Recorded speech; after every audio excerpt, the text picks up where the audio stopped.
Viewers আসসালামু আলাইকুম। গুপ্তবিদ্যা সন্ধান ইউটিউব চ্যানেলে সবাইকে সুস্বাগতম। জাদুর লাঠি। তো জাদুর লাঠি কীভাবে তৈরি করবেন আপনাদেরকে বলে দেই। অমাবস্যা পূর্ণিমাতে যে ব্যক্তি মারা যায় অথবা চন্দ্রগ্রহণে যে ব্যক্তি মারা যায়, শনিবার মঙ্গলবার দিন কাজ হবে না, তো তার ওই খাড়ালের একটা বাঁশ নিয়ে আসতে হবে। নিয়ে এসে চাইছে সুন্দর করে একটা লাঠি বানাইতে হবে।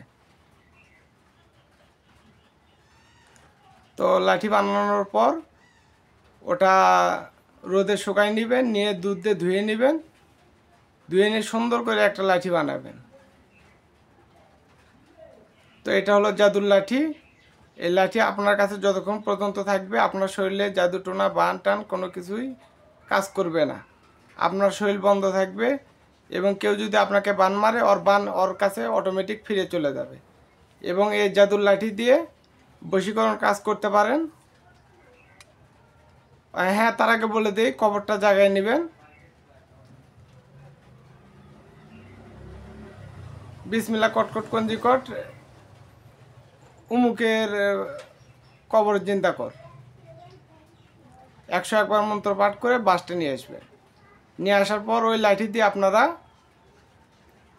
ছেলে মেয়েদের বশীকরণের জন্য তেল পরে দিতে পারেন, জিনভূত হাজির করতে পারেন, জিনভূত নামাইতে পারবে। ওটা যতক্ষণ পর্যন্ত আপনার কাছে থাকবে, লক্ষ কোটি জিন পরি আসলে আপনাকে আক্রমণ করলে আপনার কিছুই করতে পারবে না।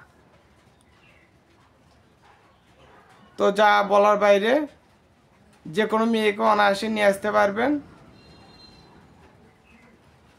যে কাউকে যখন তখন মেরে ফেল দিতে পারবেন। তো ওগুলো বললাম না, যেটুকু বললাম অতটুকুতেই সন্তুষ্ট থাকুন। তো দিব, আস্তে আস্তে দিব। তো ওই জাদুর লাঠি আপনাকে স্বপ্নের শিক্ষা দীক্ষা সমস্ত কিছু দিবে। এবং ওর রুহটা যদি আপনারা দেখতে চান তাও দেখতে পারবেন। তো এই রহস্যগুলো আমার কাছে আছে। তো সবাই ভালো থাকবেন, সুস্থ থাকবেন। আমি ছোট ভিডিও বানাতে পছন্দ করি এবং হাতের সময় কম। তো সবাই ভালো থাকবেন, সুস্থ থাকবেন। আসসালামু আলাইকুম।